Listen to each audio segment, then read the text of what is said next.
Good evening, everyone.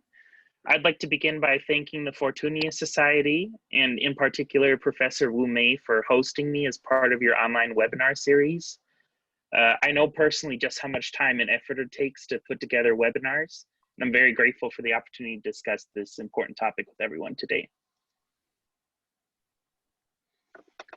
To start, I want to share some data with you to provide context into why US-China educational exchanges are so important today. As you can see, China is the largest source country for international students studying in the United States, from high school all the way to the PhD level, with over 369,000 students during the 2018 to 19 academic year. However, the growth in students coming to the US has been shrinking year over year, from double-digit percentages to single digits, and less than 0.8% growth for the 2019 to 2020 academic year. Whereas the US State Department reported 64,027 new student visas issued to Chinese students from June to August in 2019, that number has dropped 99% to just 516 visas issued during that same time period in 2020. It's an extremely significant drop. And the United States has always been an attractive study abroad destination due to its renowned world-class universities, and there are many different reasons on why students decide to come here. With China in particular, there's been a prestige associated with studying abroad, and many students, many parents of means encourage their kids to go abroad. And it's also an opportunity for students who would not be able to succeed on, say, the Gaokao exam to get a chance to study at a good university. And also many Chinese students come to the US for career opportunities with the intention of immigrating here or building up their work experience before returning to China. However, the Trump administration policies and the COVID-19 pandemic has halted the inflow of Chinese students to the US.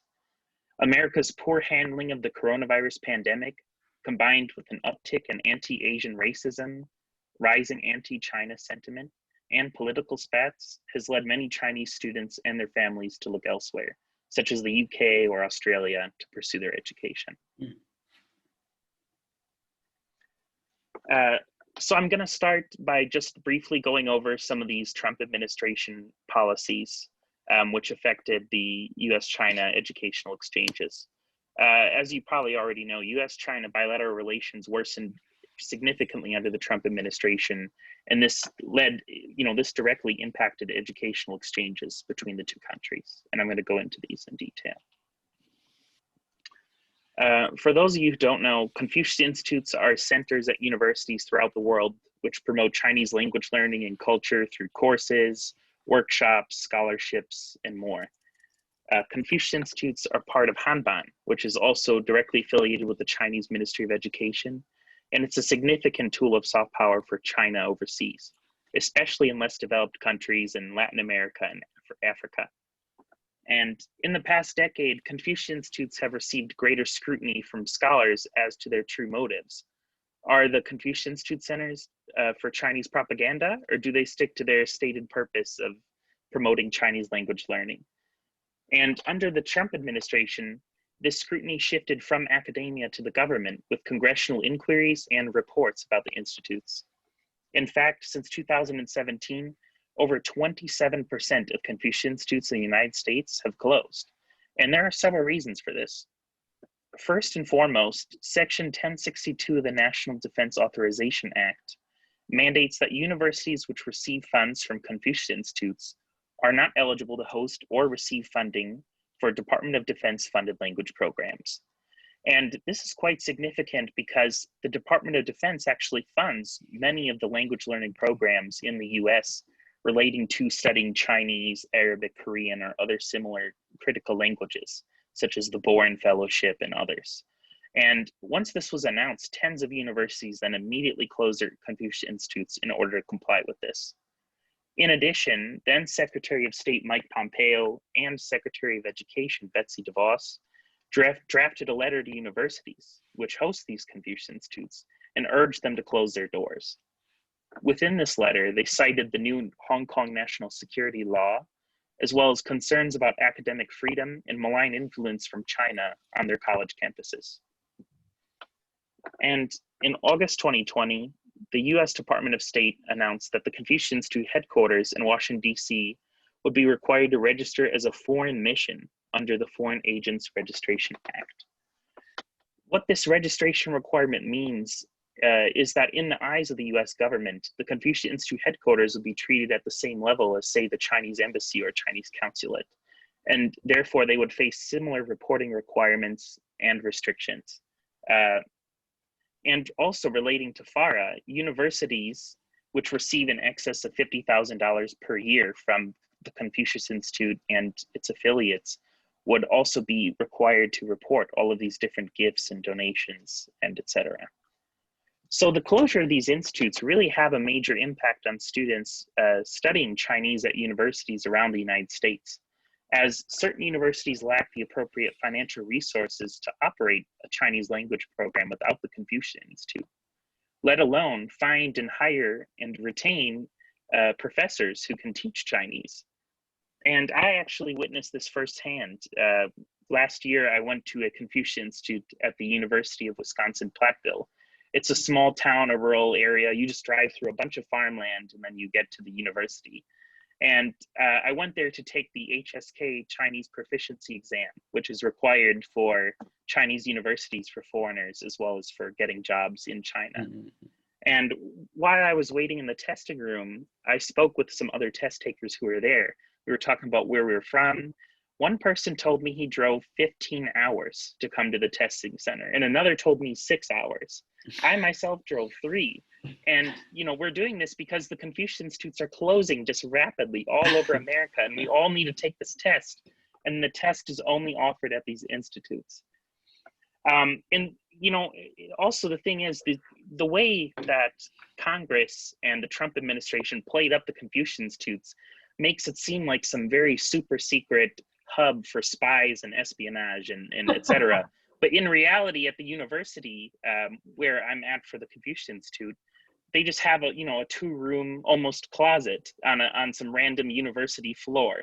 And it's just some very friendly professors who are visiting from different parts of China who are there to help teach Chinese, you know. So it's very interesting seeing it on the ground and hearing it in these congressional hearings.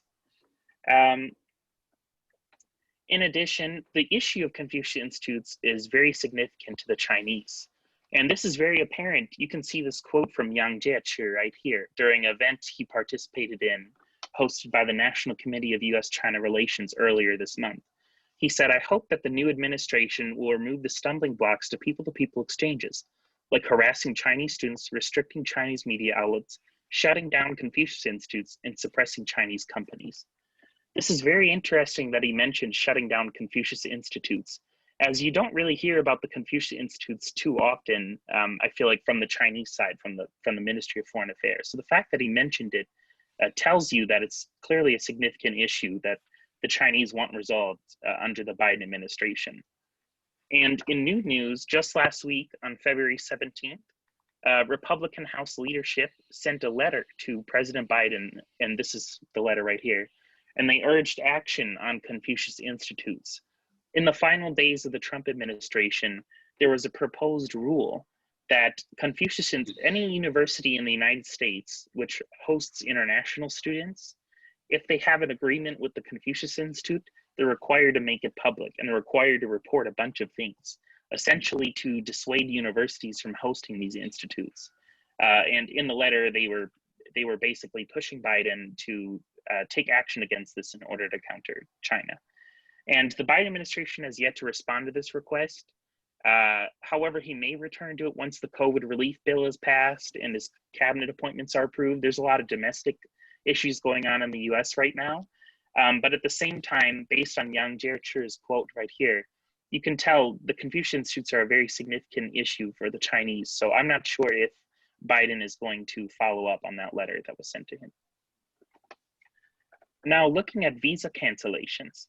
So in 2019, several Chinese scholars found their 10-year US visas canceled after attending academic conferences in the United States.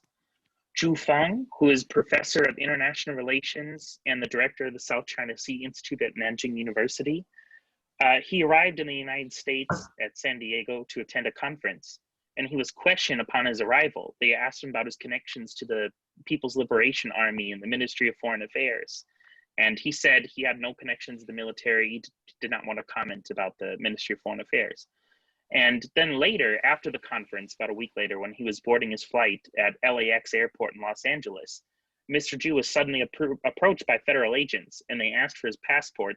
They took it, they flipped through the pages, went to the visa, and they X'd it out in black marker. And this is very interesting because Zhu Feng is one of the first America experts to emerge post-Mao. And currently within China, he's known for being an expert on the United States and American foreign policy.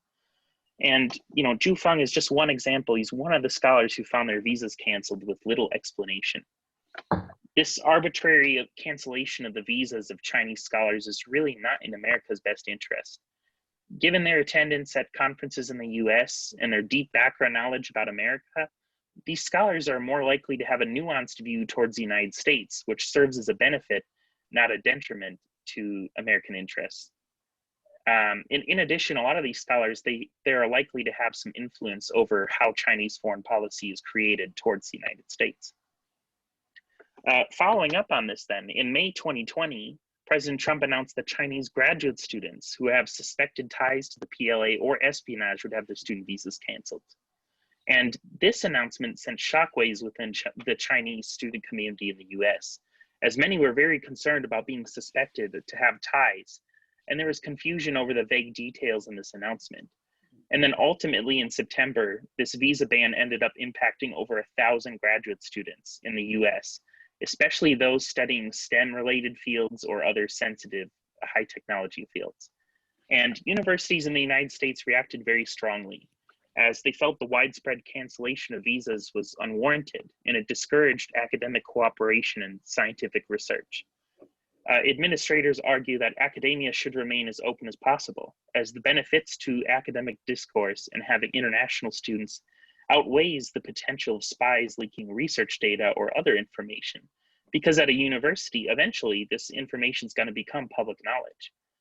And aside from the cancellations, it was also made clear that in the future, researchers who are working on sensitive projects in the US on student visas would receive shorter visa durations in order to protect the projects, and also have more restrictions on their movements and their participation.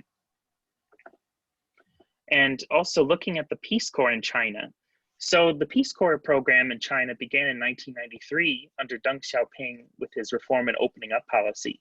And I would say the Americans were quite shocked that Deng actually allowed the Peace Corps to enter into China, because the Peace Corps is one of America's premier people-to-people exchange programs. It's a cornerstone of American soft power, like just very, promoting for America.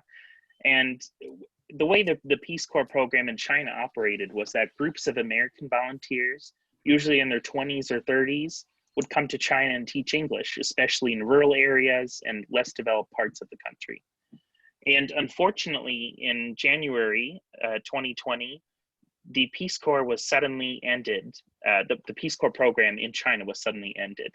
And what's interesting about this decision was it all started with Matthew Pottinger on the National Security Council. He was the China person on the NSC. He called a special meeting about this, which is really interesting for a people-to-people program to have the National Security Council call a special meeting.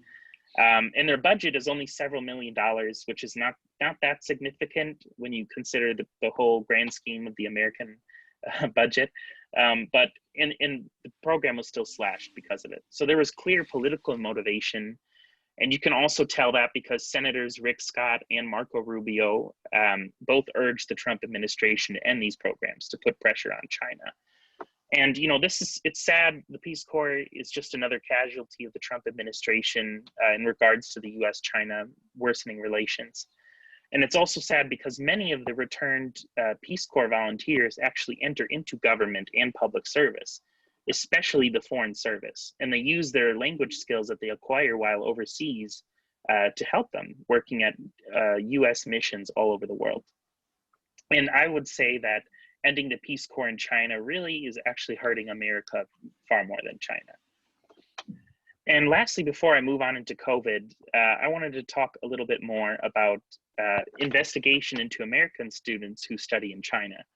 So between 2017 and 2019, 5 American graduates of the Yenching Academy, it's a Yenching Academy, for those of you who don't know, it's an accelerated one-year master's program hosted by Peking University in collaboration with other partners.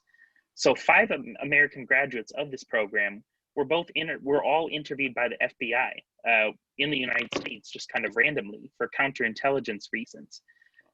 You know, in these interviews, there's some articles in the New York Times and other publications about this, but in these interviews, they grilled these people about, you know, who do you know, are you spying for China? You know, it's like, are you connected to the military, whatever, and just very. I think it represents the hysteria going on in Washington the past 3, 4, 5 years surrounding China, where there's so much concern over the espionage, the economic espionage, the industrial espionage going on, that it's caused anything remotely connected to China, even something innocuous like a graduate program for Americans who are studying in China, to come under the FBI's attention. And I'll say this, you know, economic espionage from China, it is occurring in the United States. It is true. There's many documented cases of it. However, I would say you need to draw a fine line between protecting intellectual property and, you know, research like this, and also discouraging and dissuading international students from coming to the United States or making Americans and others who study China feel uncomfortable. There needs to be a line drawn between that. All right, and next I'm going to focus more on the COVID-19 pandemic and how it has impacted educational exchanges between the US and China. So the previous policies mentioned focus heavily on national security, counterintelligence, and politics. However, COVID-19 made policy towards international students increasingly about country and ethnicity, and much less about national security. President Trump referring to the virus as Kung Flu, China virus, Wuhan virus, it not only outraged the Chinese government and those of Chinese ethnicity, but it also helped to incite a rise in anti-Asian racism and hate crimes in the United States. And unfortunately, international students have become the target of this vitriol, with many students at universities across the country reporting being called slurs, spat at, or inflicted with other violence. And I've spoken with some Chinese students in the US, especially in more rural areas, and they tell me that they themselves have felt that there's a rise in xenophobic feelings and a rise in hate towards them because of this. And you know, the xenophobia, it's caused some Chinese students to be told by people to go back to their own country. And speaking about that, in fact, in July 2020, the Trump administration ordered the Immigration and Customs Enforcement Agency to issue a policy requiring international students who are only taking online courses to leave the United States. And, you know, at first that sounds quite logical, but you have to remember at the beginning of the pandemic, all the universities immediately shifted to online. So essentially the government told the international students, if you're taking classes online, which is mostly everyone, you have to leave America. So it caused a lot of frustration amongst international students. People were panicking, frantically trying to arrange travel to their countries. People were trying to go to other countries, or I know some people too who made complete alterations to their educational plans. I know someone specifically who was intending on going to the University of Chicago for graduate school. She got accepted to an amazing program at the University of Chicago. And then as soon as this policy was announced, the University of Chicago announced all programs are going to be online. So she knew she couldn't do that. So she decided then, well, I want to stay in America. I don't want to leave, whatever. So she changed universities for grad school to Columbia University, also a great school. But yeah. The thing is, 2 weeks later, this policy was rescinded.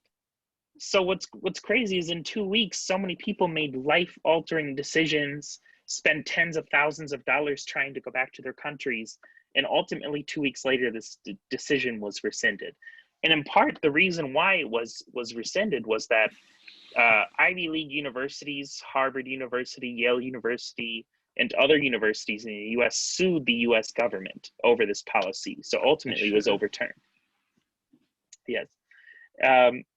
And also, I know another student who spent tens of thousands of dollars on plane tickets, trying to leave America because of this new policy, and there were just so few seats for sale on flights going back to China.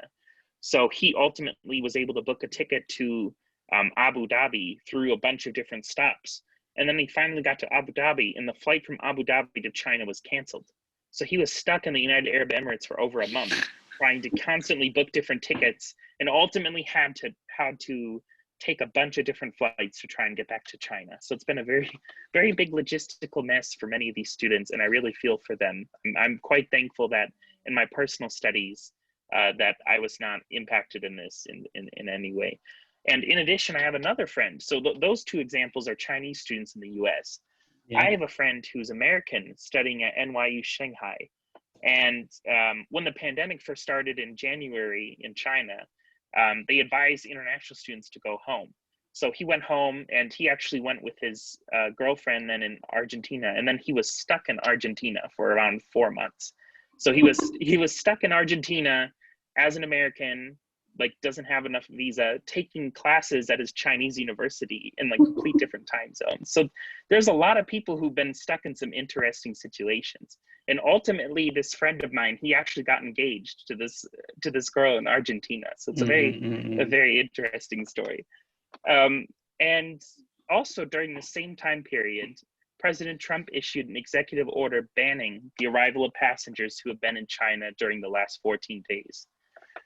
So this executive order caused many Chinese international students to carefully consider whether they should return to China or whether they should stay in the US. And a lot wanted to return to China because their families were very worried about it. They saw firsthand in China, because of January and February, they had the virus. They saw what devastation it causes. So, but unfortunately, a lot of these students were not able to come back. So they ended up being stuck in the US due to the lack of plane tickets and seat availability. And in fact, this 14-day travel ban is still in place. So I have another student who I'm friends with at my old university, and he's a Chinese student, and right now he's in Singapore, and he had to fly from his city in China to Singapore, and he's spending 2 weeks in Singapore, and then he has to fly back to the US that way, because you still cannot be in the US if you've been in China in 14 days, even though in China the case count is just significantly lower than here. But so it's really still causing people issues today. And as a result of many of these students being stuck in the US, the Chinese embassy and the Chinese consulates organized evacuation flights for the students. And I'd say they did quite a great job with it. Many students were able to go home. I know several students who were on these flights. But now that they're back in China, many of these students, they face a whole new set of problems. That is online learning. So there's many problems with online learning, which I've experienced myself doing it the other way around, studying at a Chinese university in the United States. For example, time differences. So there's international students in China and the US who are, awake at all hours of the night, and then they also have a day job, and they also have other things they need to do. They have family responsibilities. It's like they're living two separate lives almost. One half is in the US, one half is in China. Another thing is internet issues.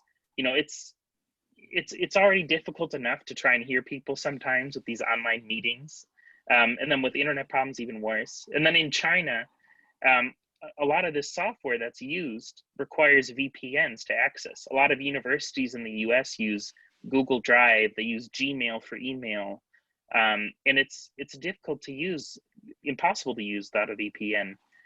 And then there's the mental anguish.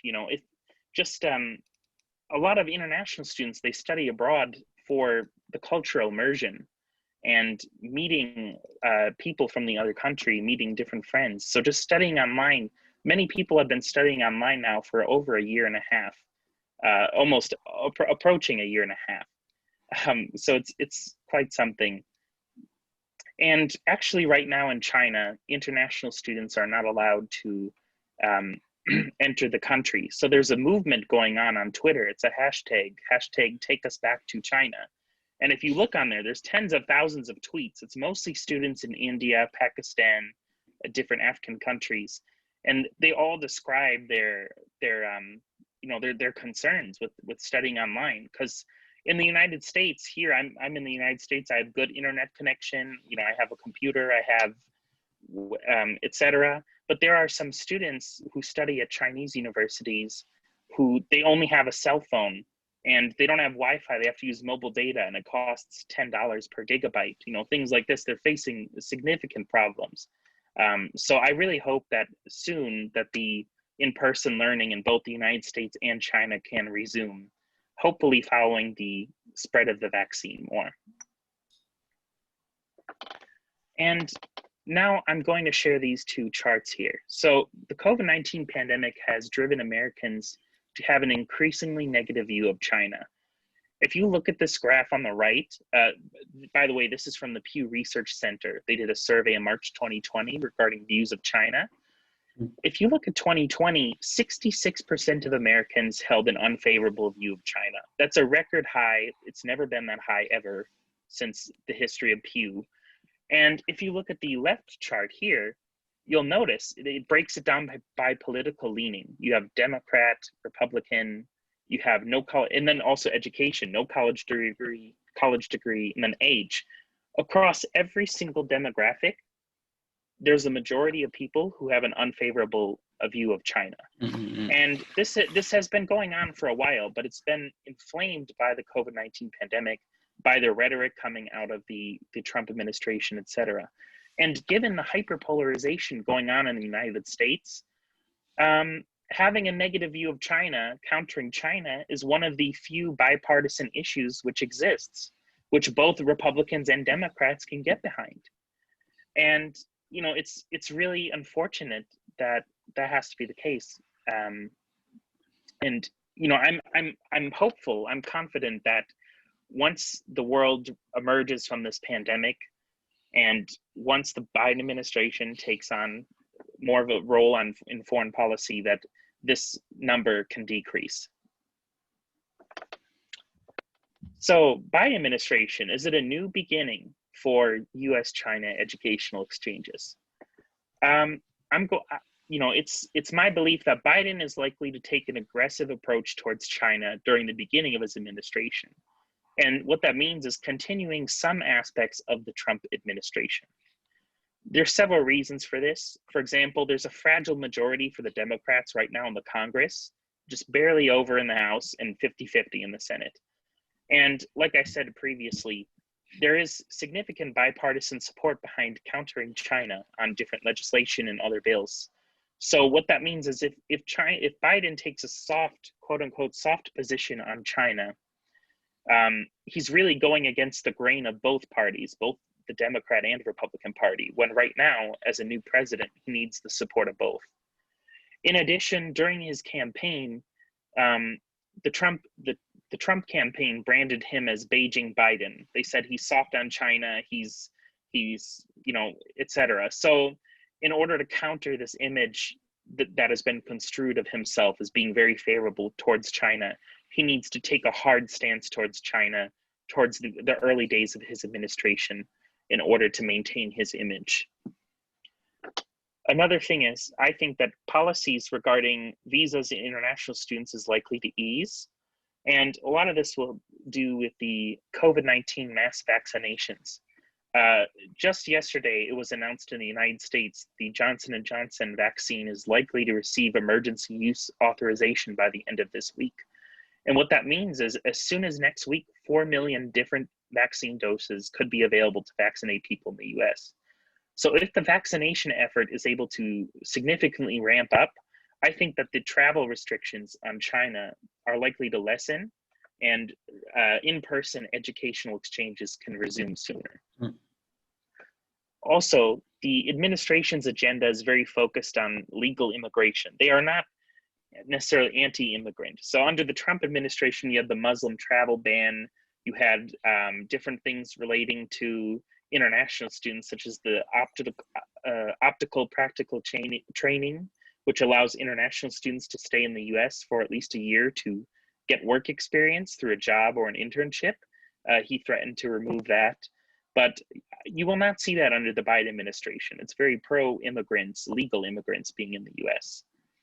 And I also believe once exchanges resume, perhaps some scholars will have their visas reinstated. Maybe that's too much wishful thinking, but I'm hopeful that once these people-to-people and educational exchanges resume, the Biden administration and the State Department under Secretary of State Blinken will realize the value in having experts who are well-versed in America from China allowed to enter the US. And looking at educational and people-to-people exchanges, with the Peace Corps, I really think you will see the Peace Corps reactivated and re-entered into the, you will see it come back to China. That's my opinion on that, especially because given the climate in the Senate right now, those two senators were the ones who really pushed for it to be shut down. They pushed the Trump administration to do it. It was an executive action. That's something that can very easily be reversed then. Also, during both the phone calls between Xi and Biden and Blinken in Yangtze, they mentioned areas of shared cooperation. And they were talking about countering the COVID-19 pandemic and shared challenges of global health security, climate change, and preventing weapons proliferation. I think what you can see with these educational people-to-people exchanges is it's a very kind of low barrier to entry way of increasing engagement with China. So I think what the US will do is they will sponsor a series of track 2 dialogues, different people-to-people exchanges relating to these topics that Biden outlined, relating to global health security, climate change, and preventing weapons proliferation. Also, the National Security Education Program. This is earlier when I was talking about the Confucius Institutes with the Department of Defense funded programs. This is that. So if Confucius Institutes are going to be closed in the US, frankly, I'm not sure if Biden is going to allow a lot of these to reopen and remove the restrictions, but at the same time, I don't think he's going to impose new restrictions to force more to close. But since there is this lack in resources for Chinese learning and other foreign language learning, I would say that the National Security Education Program sponsored by the Department of Defense is likely to get a bolster and increase in funding. In high school, actually, I participated in a exchange program under the National Security Education Program. It was called the National Security Language Initiative for Youth. And it was to encourage high school students to go to countries such as China, Russia, others, to learn the foreign languages from scratch. So that's exactly what I did. I was in a mid-level city in Sichuan province, and that's how I learned Chinese. And I've noticed, because I've still volunteer with that program to help review applications, I've noticed that the number of slots of scholarships offered continues to increase year after year. So I have a feeling under the Biden administration, this program will continue to increase. Another thing to look at is the 2022 Beijing Winter Olympics. A lot of people are looking to the Winter Olympics as a big, similar to how the Olympics in Beijing were for 2008 for China's image. A lot of people are expecting a similar bolster to China's image during the 2022 Beijing Winter Olympics. I think you'll see some increased cooperation between the US and China ahead of the Winter Olympics. It could be people-to-people exchanges, educational exchanges, etc. And lastly, online and virtual exchanges. It's similar to what we're doing right now. Having Zoom webinars, having dialogues online, like the Lanting Forum was held this week by the Ministry of Foreign Affairs and Peking University. This is a very low cost and easy way for there to be dialogue between the US and China. And I think we're going to continue to see, even after the COVID-19 pandemic, the continuation of virtual dialogues as a solution, because the cost and the expense of coming to China, the visas, the logistics, it's quite a lot. They will still do in-person dialogues, but I think we will see the continuation of virtual and online programs in the future. And will Chinese students return to the US? My view is that in the short term, many Chinese students may continue to choose other countries to study abroad in, particularly the UK, Australia, Canada, and others. And there's several reasons for this. One is the COVID-19 pandemic recovery. In the US, we've done a terrible job at recovering from the COVID-19 pandemic. And as a result, many Chinese parents do not want to send their kids to the United States to study as a result of that. And also the heated bilateral relations between the US and China. Like I've mentioned previously in my presentation here, there's a continued risk that your visa could be canceled at any time, or there could be a heat up in political disputes, and you just studying at a university in the United States may get caught in the middle of this political fight, and many students don't want that. So as a result, they may go to a country that has better relations. And also there's continued rising tuition costs in the US. College tuition in the United States costs a lot of money, and international students tend to pay the most money. In fact, full tuition rate for American students tends to be $5,000 to $10,000 less per year than for international students. And frankly, US tuition prices are not competitive when you compare it to somewhere like the UK or Australia, especially in the UK, where you have the option to complete a master's degree in 1 year, whereas 1 year master's programs are quite unheard of in the US. Also, some Chinese students may not consider studying abroad at all. I say this because in the past, Chinese universities had a reputation for being bad, for not having great curriculum, not having great professors, etc. But in recent years, there's been significant investment into Chinese universities. There's been initiatives to make them more international, to increase partnerships with foreign universities. And as a result, I think you'll find that there are many Chinese students who, given the current situation going on with the pandemic and everything else, they may just consider, maybe I should just stay in China and study in China. And lastly, there's joint university partnerships in China. So I listed some examples here: NYU Shanghai, Duke Kunshan University, and Xi'an Liverpool Jiao Tong University. And these present a way for Chinese students to receive a foreign curriculum while also staying within China, having fewer costs, because tuition for these schools is lower than if you were at their home campus. NYU Shanghai's tuition, I think, is a third of what it is in New York City. And at the same time, you have access to amazing academic resources, professors, etc. So I predict that in the next 5 years, we're going to see more of these similar joint university partnerships. And also then for the United States, for universities in the United States, they don't have to worry about being caught up in investigations relating to national security, having their students not allowed to be issued visas. And they can have the benefits of having an international campus while mitigating any potential risks relating to national security or visas, etc. And I have some conclusions here. So Trump administration policies had a significant negative impact on the state of US-China educational exchanges, primarily in the name of national security, but there is some hope for the future. So I would not, this is somewhat of a pessimistic presentation towards the beginning, but I want you to remain hopeful and wishful about the future of academic exchanges. Chinese students may continue to shift to other countries until the political climate improves and the anti-China sentiment lessens. And also educational exchanges may take new forms online or through joint ventures like the ones I mentioned previously.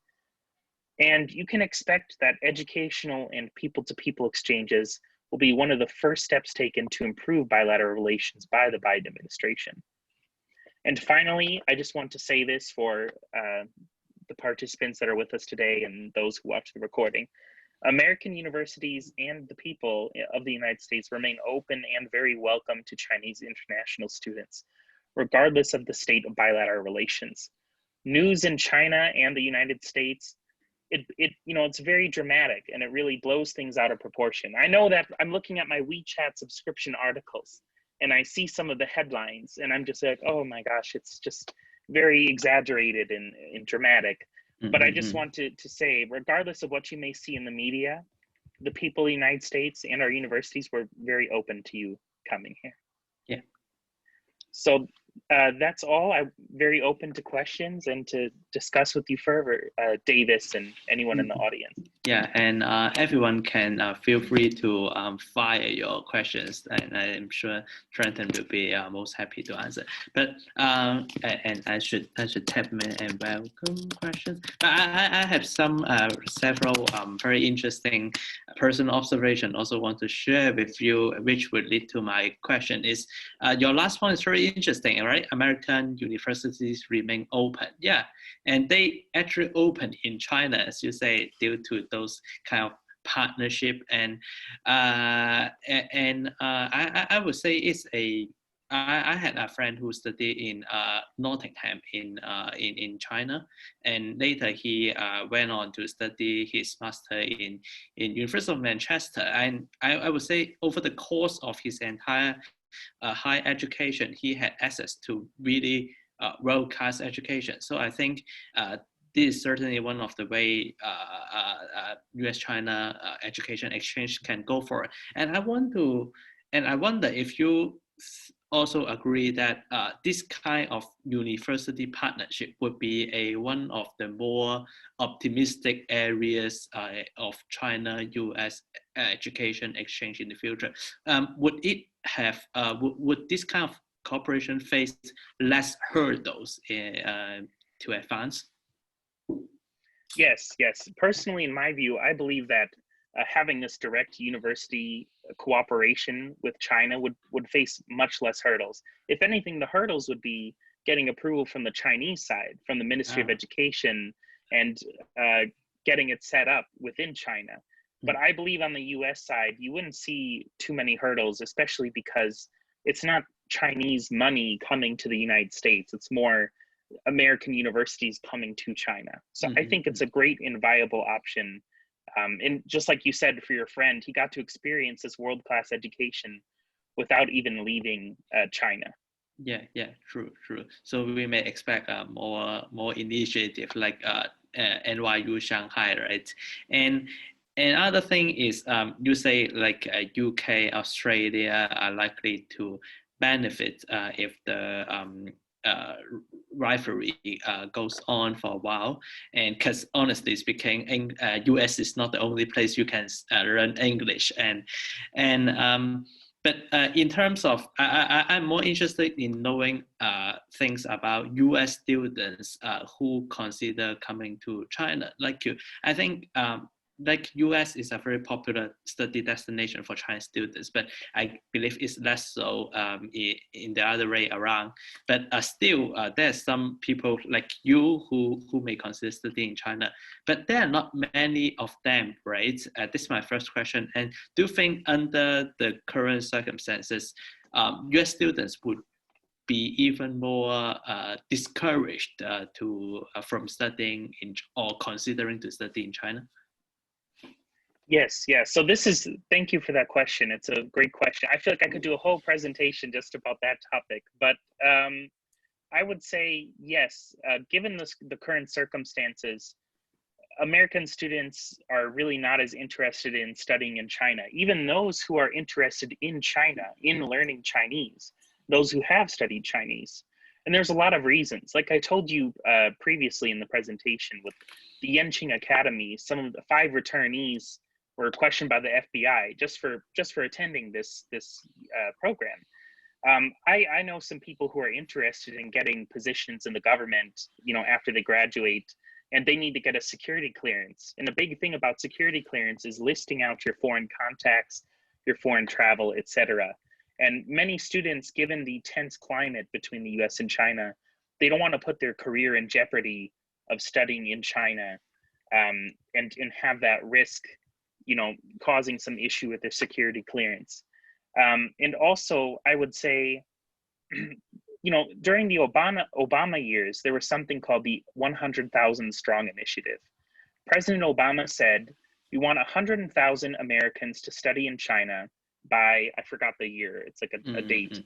And actually that goal was passed. And so they changed it to the 1 million Strong Initiative. They want 1 million American students to study in China by a certain date.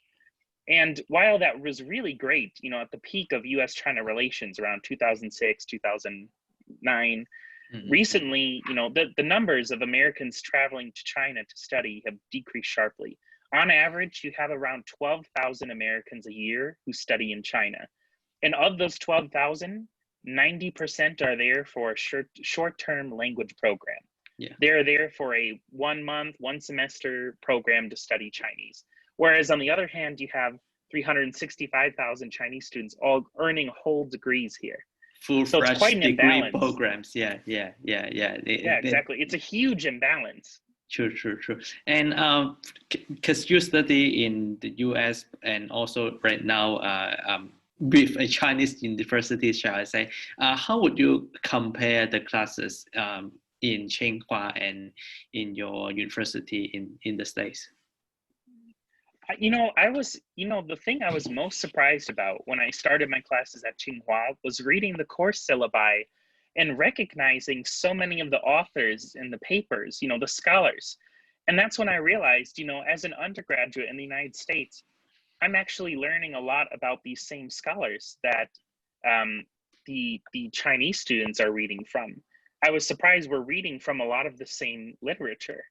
And another thing was the course style. So because I'm online, it's quite different than if I was in person, but I can already sense a lot of the cultural differences in teaching and to learning. For example, if you ask a question, the professor may just ignore it. You ask a question in the chat, the professor will just kind of ignore it. But also the way that I feel like students in Tsinghua, in my classes that I've done so far, there's not nearly as much discussion as I noticed in my American university courses. A lot of my US based courses, they were heavily discussion focused. We had a discussion section and people presented. But I've noticed instead of discussion, we have a lot of presentations where it's every week, a group of students give some presentation and then the professor will ask you questions, but it's not necessarily dialogue amongst the students. And I see Wen Chen's question here. Yeah. Okay. So Wen Chen asks, what kind of Trump administration policies do you think that the Biden administration would keep? And what kind of those old policies they will abandon or change? So thank you for the question. I think some of the policies that the Biden administration will keep include the restriction on the duration of visas for those in specialty STEM fields. Because it's true, there is a lot of industrial and economic espionage which happens from China and the United States. And I think some of these very sensitive, especially government-funded research projects that happen at universities, there will continue to be restrictions on those. Also, another thing, I would say that, let me actually take a look at what I listed here so I know for sure. I would say that the visa cancellations, I think that will be curbed quite a bit. You won't see as many visa cancellations because now there will be more restrictions on who can get a visa. So they're not going to be canceling those who already have a visa, but the newly issued visa will the number will probably go down. I mean, yeah, the number will go down. It already has, from what I saw in initial numbers. It's already, I read in the UK, they have a 30% uptick in Chinese international students applying there. And STEM majors will continue to, STEM majors will continue to, in China, may continue to need to worry about their prospects studying in US. And I think you would also agree probably that for students graduating from university, consider closely tied to PLA, this kind of restriction may not go easily even under Biden administration. Do you think that would be the case? Yes, yeah, I agree with that. I think because a lot of that is not just the administration, a lot of that is also the FBI with the counterintelligence, and they're advising the government to restrict these people. For example, I read that Beihang University is one of the universities that's targeted, that undergraduates who graduated from Beihang University, they face significant restrictions trying to do STEM programs at the graduate level in the United States. And finally, last question would be, so what kinds of consultancy or consultant job you are doing in the areas of education? Could you share a bit of your personal efforts in that regard? Yes, so relating to consulting, with education specifically, my main client is the US-China Education Trust. I help them to run their webinar series, similar to what we're doing right here. So it's weird for me to be on camera. I'm used to being behind the scenes like Phil.